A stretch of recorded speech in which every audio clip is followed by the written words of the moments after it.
He chose power over love and asked Evan to wait. Instead, Evan walked away from heartbreak and into the arms of someone unexpected. Adrian, a cold trauma surgeon with a gentle heart. But when Evan's ex becomes dangerously obsessed, their growing love is put to the ultimate test. The crystal chandelier cast a cold, golden glow over the ballroom floor, but for Evan, the room felt like a vacuum. His hand trembled inside his tuxedo pocket, fingers tracing the hard, velvet edges of the ring box. He had arrived with a future in his mind. A quiet confession prepared for Damien. The air was thick with the scent of expensive perfume and success. Then, the LED screen flickered. The words "Congratulations to Damien Brooks" and Jacob Whitmore pulsed in neon blue. Evan's breath hitched, his lungs turning to lead. Damien walked onto the dais, his arm draped possessively over the director's son. The applause was a dull, rhythmic thud against Evan's ears, a drumbeat of humiliation. He stumbled back, colliding with a waiter, his vision tunneling until he pushed through the heavy glass doors into the biting rain. The cold water was a mercy against his burning skin. The phone in his pocket vibrated a sharp digital sting. He answered, his voice barely a rasp. "What is this?" he asked. Damien's voice was smooth, devoid of the panic Evan felt. "It's a promotion, Evan. A temporary arrangement. Just a year." The words hung in the humid air, heavy with betrayal. "I am your backup plan?" Evan asked, his voice hardening into steel. "Don't be dramatic," Damien replied, his tone dismissive. That finality severed the last thread. Evan pulled the velvet box out, opened it, and watched the silver band catch the street lamp light before he tossed it into the gutter. He watched it sink into the murky water, a symbol of a dead dream. He hung up, leaving the man who chose power over love to the silence of the screen. He walked away, not looking back at the golden glow of the ballroom. 3 months later, the sterile smell of the hospital was Evan's only sanctuary. He moved through the corridors, his life reduced to IV drips and vital signs. The beep of monitors replaced the sound of applause. He stood outside room 204, his hand gripping the doorframe, when Dr. Maya Chen appeared. "You are still wearing the ghost of that relationship," she said, her voice sharp with concern. Evan didn't answer, turning instead to the chaos of the ER arrival. He preferred the blood and the sirens to the quiet thoughts in his head. A highway pileup had flooded the bay. Evan knelt beside a child, his hand steadying the boy's shivering shoulders. "I promise," he whispered to the child, a mantra of stability he was trying to find for himself. A shadow fell over them. A man, tall with piercing gray eyes, stepped into the light. "Move," the man commanded. This was Dr. Adrian Hale. His hands moved with terrifying, beautiful precision, stitching skin and clamping arteries while the room held its breath. Evan watched, mesmerized by the absolute certainty in the man's movements. There was no room for doubt in Adrian's world. When the chaos subsided, the adrenaline left Evan hollow. He found himself on the roof, the city wind whipping his hair, trying to breathe. Adrian sat down beside him, 2 coffees in hand. "You are good with children," Adrian noted, his gaze fixed on the horizon. "They trust you." Evan felt the weight of his own exhaustion. "Adults are harder." Adrian turned, his eyes searching Evan's face with an intensity that felt like a surgical lamp. "You still have the ring mark on your finger. It is a scar, not a permanent state." The observation was blunt, stripped of pretense. "Why do you care?" Evan asked. Adrian stood up, his silhouette sharp against the night sky, a man who had clearly faced his own storms. "Because I know what breaking looks like," he replied, before walking away into the shadows. That night, Evan's phone chimed in the dark. The blue light cut through the gloom. A message from an unknown number glowed on his screen. "Damien, I need to talk. He found out about us." The air in the room suddenly turned thin, the past trying to breach his new perimeter. Damien was losing his power, and he was reaching for his backup plan again. But for the first time, Evan did not reach for the phone. He didn't feel the sting. He turned it face down, the silence of the room finally his own to command. He was no longer a ghost. The white roses stood on the desk like a silent threat, their petals pristine yet suffocating. Evan stared at the card, his vision blurring as the handwriting became unmistakable. It was a script he had tried to erase from his memory. He felt the paper yield as he crumpled the note in his fist, a small act of defiance against a growing shadow. Maya stepped closer, her expression hardening as she scanned the flowers. She reached for the phone to call security, but the world outside their fear suddenly exploded. The hospital intercom blared a code blue from the wing above, a sharp, rhythmic scream that sent the ward into motion. Nurses and doctors sprinted past, but Evan was frozen in a different kind of emergency. He forced his breath to steady, pushing past the scent of the roses. He hurried toward room 306, his heart a frantic drum against his ribs. The sterile hallway felt miles long. Every shadow seemed to stretch, reaching for him as he ran toward the one person who mattered most. Room 306 was cold, the air smelling of ozone and wet pavement. Rain whipped through the open window, soaking the floor tiles. Little Mia sat on her bed, clutching a pillow, her eyes wide with a terror no child should know. She pointed a trembling finger at the windowsill. Evan approached cautiously. There, pinned with a sharp letter opener from his own study, was a second note. The paper was damp, the ink bleeding like a fresh bruise. "We need closure," it read. Evan looked out into the gray rain. A black sedan idled at the edge of the parking lot, its headlights cutting through the mist like the eyes of a predator. He gripped the window frame until his knuckles turned white, realizing this was no longer a plea. It was a calculated intrusion into his last sanctuary. He reached into his pocket, hitting the emergency speed dial. Adrian picked up on the first ring. "He's here," Evan whispered, his voice barely audible against the wind. The line went silent for a heartbeat. A heavy, pregnant pause. Then Adrian responded with cold, sharp precision. "Lock the door. Do not step into the hallway." "I am coming up now." Evan backed away from the glass, pulling the heavy curtains shut to drown out the sight of the idling car. He turned the deadbolt, the click sounding like a final sentence.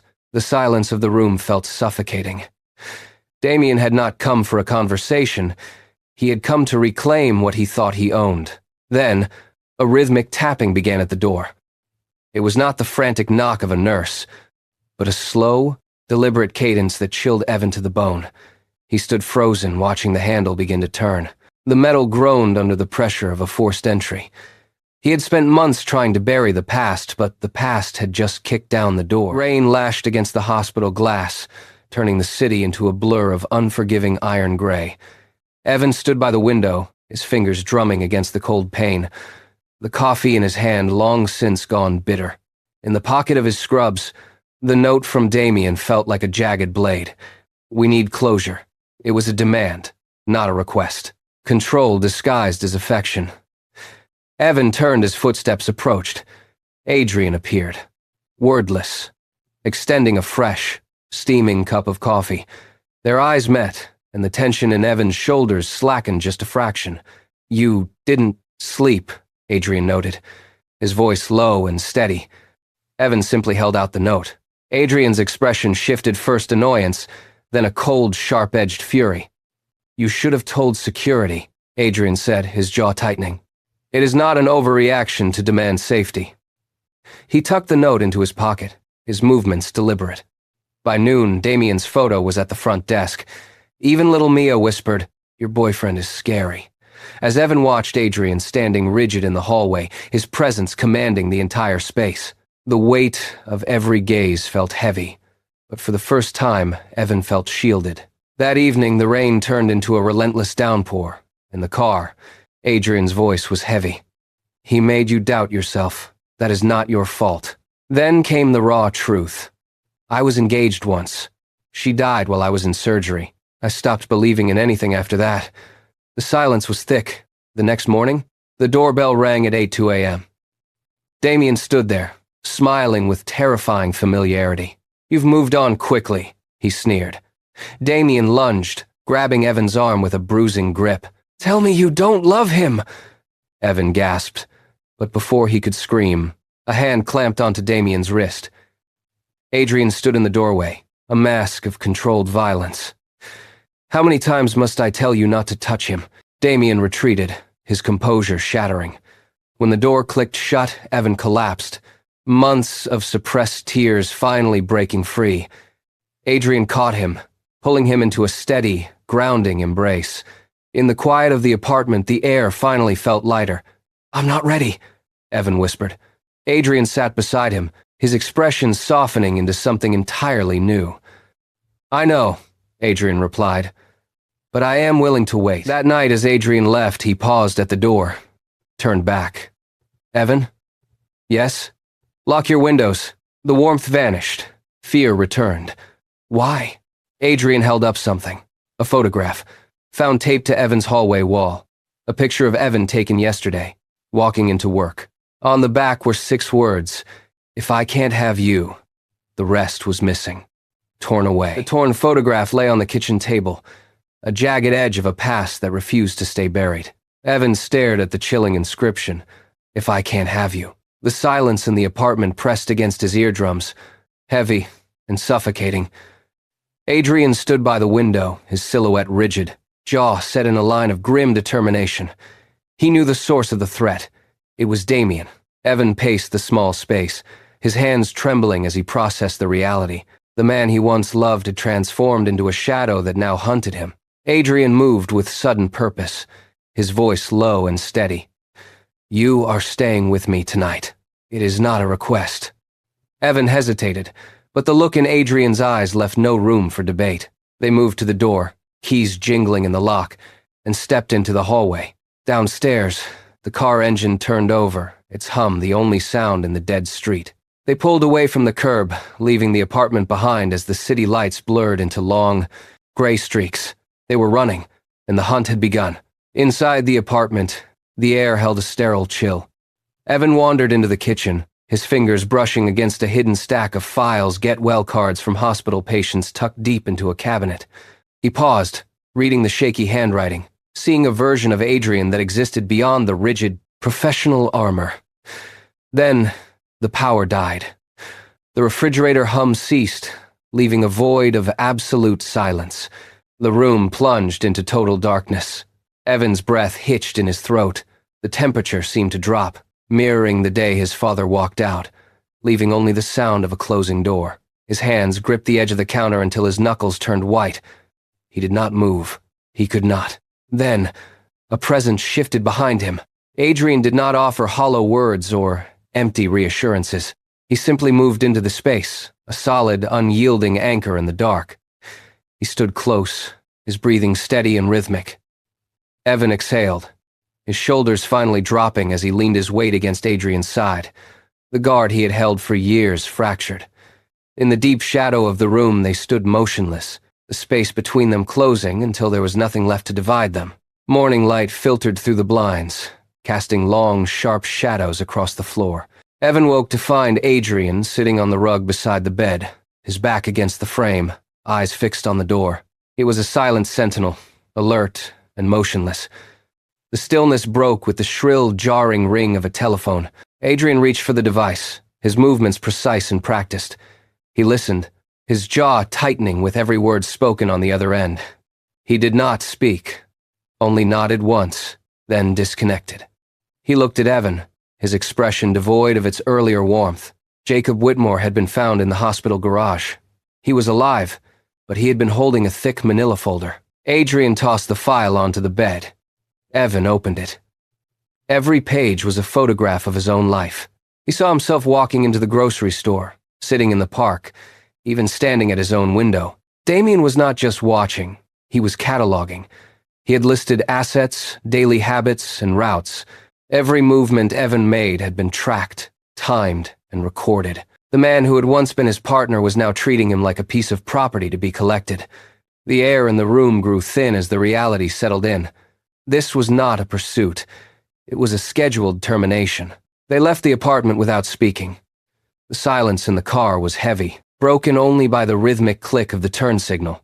Evan stared at their hands resting on the center console. His fingers twitched, then he turned his palm upward, pressing his skin against Adrian's. The fear of the man stalking him suddenly felt distant, eclipsed by the weight of the moment. Evan looked at Adrian, his voice barely a whisper. "I think I am falling for you." Adrian did not look at the road. He turned his head, his gaze locked onto Evan's, intense and unwavering. "I have already fallen for you." As they leaned toward each other, the air between them shifting, the car erupted with the shrill, mechanical shriek of a phone. Adrian reached out, his movements sharp, and pressed the speaker button. The voice on the other end was frantic, clipped, and cold. Security had failed. The holding room was empty. Damien had cut through the heavy-duty lock and vanished into the city. The connection ended with a hollow click.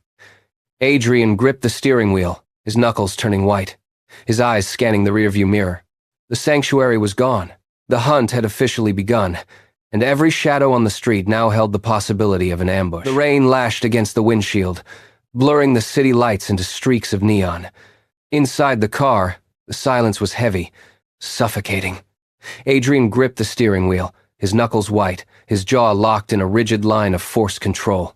Every muscle in his body was braced for a blow that hadn't landed yet. Evan sat beside him, watching the tension vibrate through the car like a live wire. "Say something," Evan whispered, his voice barely audible over the rhythmic thrum of the wiper blades. Adrian did not look away from the road, his eyes fixed on the dark asphalt ahead. "I should have pushed for police protection sooner," he finally replied, his voice devoid of warmth, cold as the storm outside. "You could not have predicted this," Evan countered, but Adrian only let out a sharp, humorless laugh. "Doctors are trained to act when danger looms. I was too slow." By midnight, police surveillance was established, yet the threat remained. Damien was not a stranger. He was the man who knew Evan's morning routines, his deepest fears, and the very scars he once kissed. Love had become a weapon in his hands. "You are staying with me," Adrian stated, his tone leaving no room for debate. Evan nodded, exhaustion finally pulling at his eyelids as he surrendered to the safety of Adrian's presence. But even in sleep, there was no peace. At 2:11 a.m., Evan jolted awake from a nightmare of being unable to reach Adrian as he vanished into the dark. A bedside lamp clicked on. Adrian was there, sitting on the edge of the bed, a steady anchor in the shifting shadows. Evan leaned into him, burying his face in Adrian's shoulder, breathing in the scent of soap and coffee. "I am not going anywhere," Adrian promised. The next morning at the hospital, a young patient named Leo arrived with cookies, his innocent observation. "You look less scary now because you smile at him," shattered the tension for a fleeting moment. That afternoon, news came that Damien's car was found abandoned by the river. Adrian seized the moment, determined to reclaim their lives. "We do not let him control the narrative," he declared.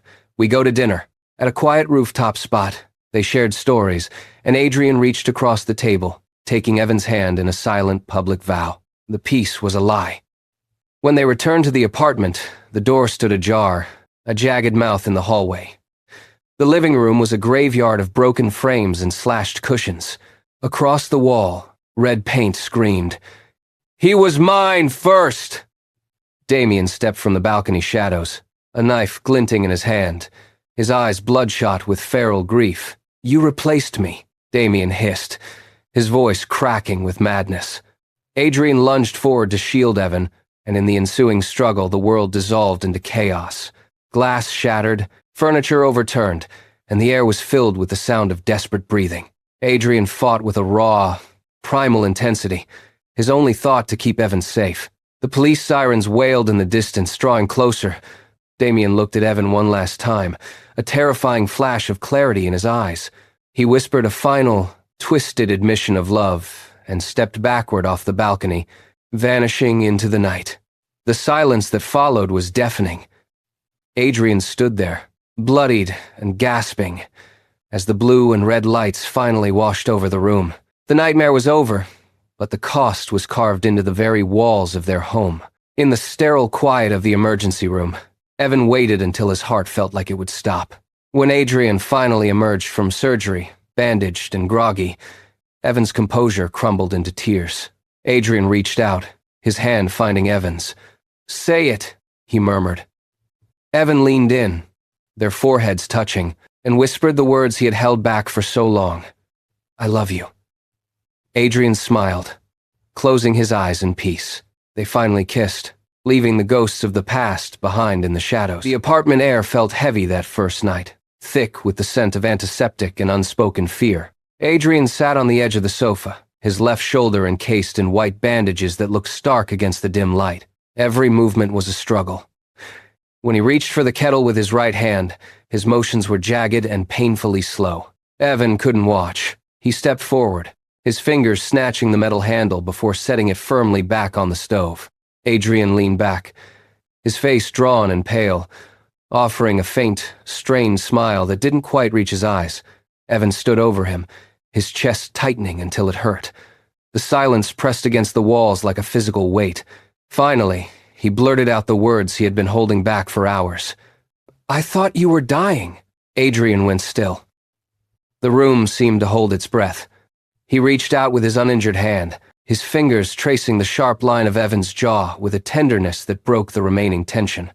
The touch was a tether, pulling them both back from the edge of despair. Evan leaned into the warmth of Adrian's chest, closing his eyes to listen to the steady, rhythmic thrum of a heartbeat. It was the only proof he needed. Adrian was still there. Slowly, the gray, sterile atmosphere of the apartment began to shift. The shadows felt less like a prison and more like a sanctuary. By the 5th day, the routine of recovery had finally taken root, turning their shared pain into a quiet, domestic strength. They were no longer just surviving. They were beginning to heal together. Suddenly, the peace was shattered by joy.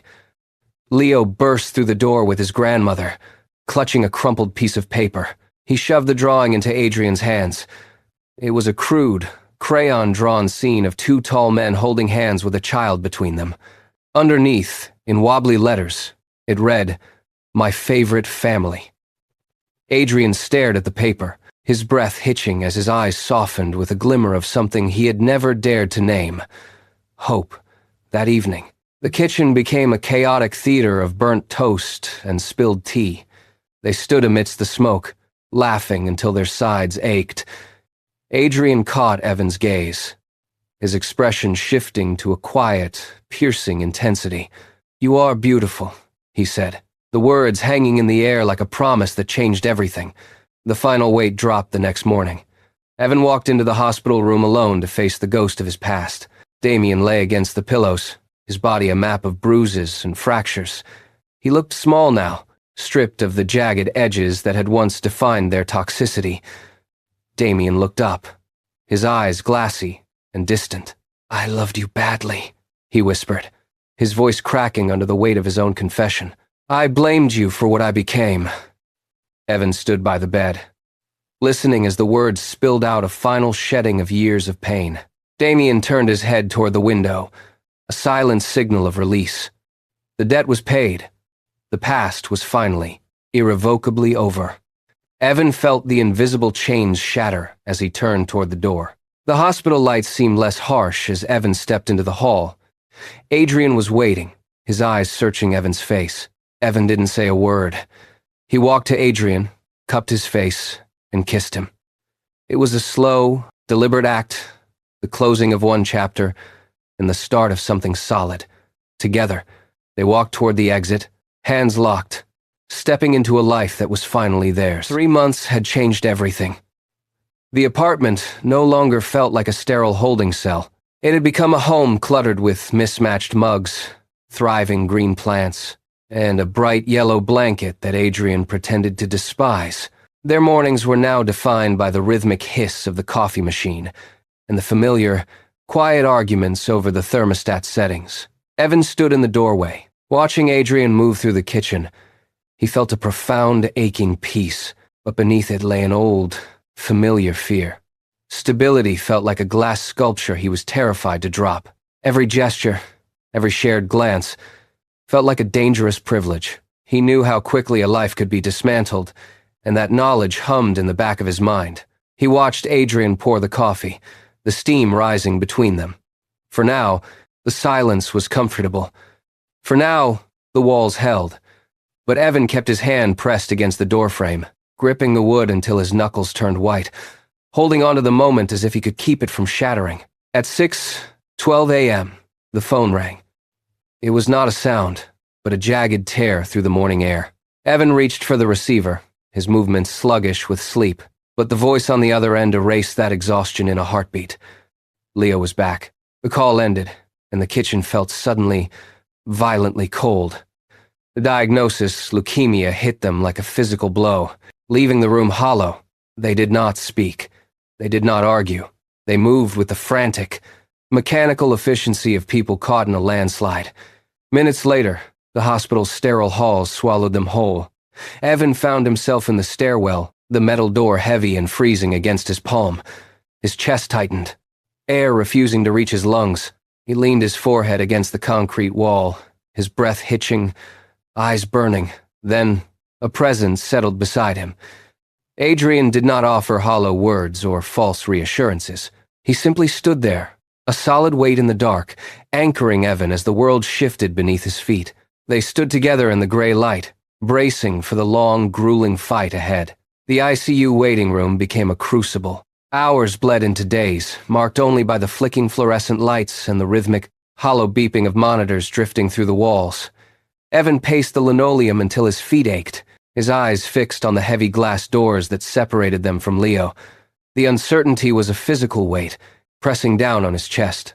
When the oncologist finally stepped out, the silence in the room was absolute. A nod. A confirmation of stability.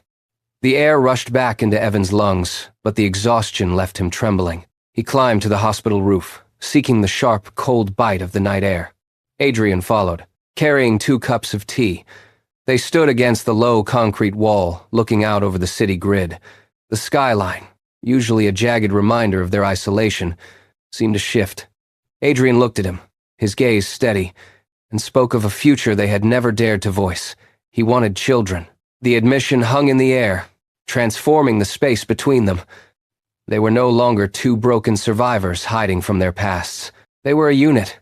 As the city lights blurred below, the fear of the future began to recede, replaced by the quiet, heavy realization that they were already a family. The sterile smell of the hospital still clung to their hair as they crossed the threshold of the apartment. Inside, the silence was no longer heavy. It was a blank canvas. They returned to the kitchen, the space where weeks ago they had merely existed in proximity, now transformed into the center of their world. Evan leaned against the counter, his hands shaking as he set down his keys. The exhaustion was absolute, a physical weight that pulled at his shoulders, but his gaze remained locked on Adrian. They sat in the dim light, the hum of the refrigerator the only sound in the room. Evan looked at the mugs on the table, the plants in the windowsill, and the yellow blanket draped over the chair. These were no longer fragments of a temporary arrangement. He met Adrian's eyes, his own face mapped with the relief of a long battle finally reaching a turning point. "I want to build a life with you," Evan said, his voice cutting through the stillness. Adrian did not hesitate. He crossed the floor in 2 strides, his presence anchoring the room. He reached out, cupping Evan's face in his hands, his thumbs tracing the line of his jaw. "Good," Adrian whispered, his tone devoid of doubt. "Because I have already been planning ours." In the quiet, the last lingering shadows of their old fears dissolved. There was no more looking over their shoulders. They had made a choice, not just to survive, but to stay, to grow, and to remain exactly where they were standing. 1 year had passed. Evan woke not to the sterile chime of hospital monitors, but to the rhythmic thud of small feet hitting the floor. A 6-year-old weight collided with his stomach. "Papa!" Leo shouted. Evan groaned, laughing as he caught the boy.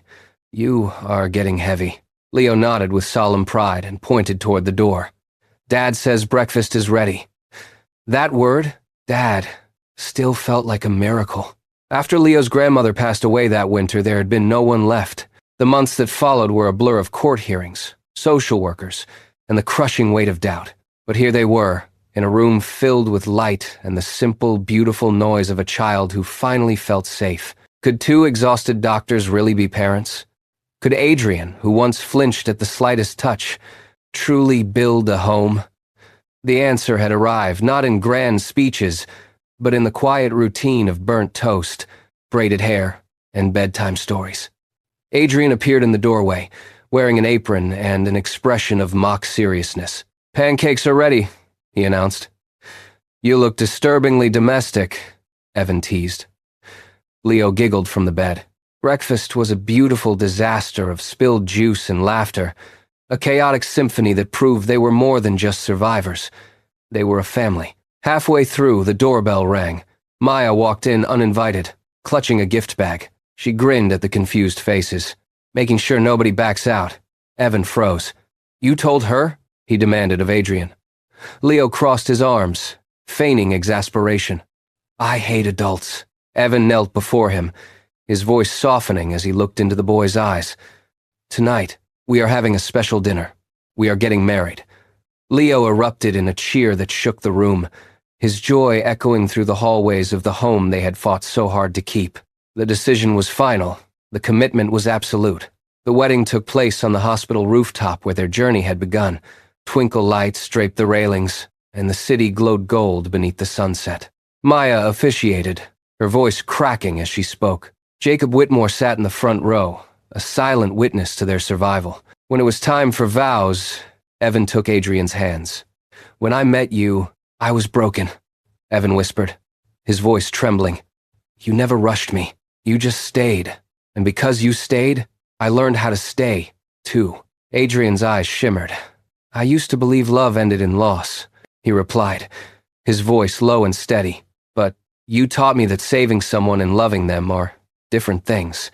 You saved me, too." Leo stepped forward, carefully handing them the rings. When Maya finally declared them husbands, Leo screamed, "Kiss!" They kissed, not with the hesitation of the past, but with the weight of everything they had endured. Later that night, as Leo slept soundly, the two men stood alone on the rooftop. The wind was cool, carrying the distant hum of the city. Evan leaned into Adrian's side. "Do you remember the night we met?" he asked. "You told me you knew what breaking looked like." Adrian looked out over the endless city lights and smiled, his hand resting firmly on Evan's waist. "Yes," Adrian whispered, pulling him closer. "But now, I know what healing looks like." The shadows of the hospital were gone, replaced by the steady glow of a future they had built together. 10 years had passed, and the house now hummed with a different kind of energy. It was a symphony of clanging pots, slamming cabinets, and the frantic morning scramble of 8-year-olds. Noah and Lily, the twins they had fostered and eventually adopted, were at war over a missing shoe. Evan stood by the counter, cradling his warm coffee, watching the chaos with a quiet, knowing grin. He remembered when they first arrived, clutching tiny backpacks and heavy silences. Now, they were the architects of the house's beautiful noise, filling every corner with life. Adrian entered the room, his dark hair now streaked with silver, reading glasses hooked casually on his collar. He leaned in, pressing a soft kiss to Evan's temple. Even after a decade, the familiar warmth still sent a flush to Evan's cheeks. Then, the front door burst open. Leo, now 17 and broad-shouldered, strode in, breathless from practice. He paused, crossed the kitchen, and wrapped his arms around Evan in a firm, grounding hug. "Love you, Papa," he murmured. He then turned and hugged Adrian with an ease that had been years in the making, a testament to the trust they had built together. The kitchen became a whirlwind when Maya arrived, uninvited as always, bearing muffins and chaos in equal measure. Soon, the gathering moved to the backyard, where the old wooden table groaned under the weight of too much food and not enough chairs. Jacob arrived with his dog, adding to the beautiful, messy sprawl of their lives.